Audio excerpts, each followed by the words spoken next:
কিছু সত্যি কথা জেনে রাখুন, কাজে লাগবে। ১. মাগরিবের আজানের সময় পুকুর পাড়, বাঁশঝাড়, তাল গাছ, বাসার ছাদ অথবা অন্ধকার রুমে থাকবেন না, অস্বাভাবিক কিছু দেখে ফেলতে পারেন। ২. গভীর রাতে একা রাস্তায় হাঁটার সময় যদি দেখেন কালো কুকুর বা কালো বেড়াল আপনার বাম পাশ দিয়ে আপনাকে ক্রস করার চেষ্টা করছে, তবে এটাকে কোনোভাবেই বাম পাশ দিয়ে ক্রস করতে দেবেন না, আপনার ক্ষতি হতে পারে। ৩. রাস্তার মোড়ে গভীর রাতে একা দাঁড়াবেন না, আপনি ভুল পথে যেতে পারেন, অর্থাৎ আপনাকে ভুল পথে নিয়ে যাওয়া হতে পারে। ৪.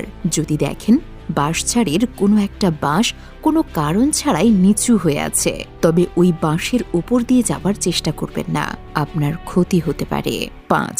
আপনি রাতের বেলা যদি কোনো লোকের পেছনে অনেকগুলো কুকুর লাইন বেঁধে যেতে দেখেন, তবে ভুলেও ওই পথে যাবেন না, কারণ লোকের পেছনে কুকুর ঘোরার ব্যাপারটা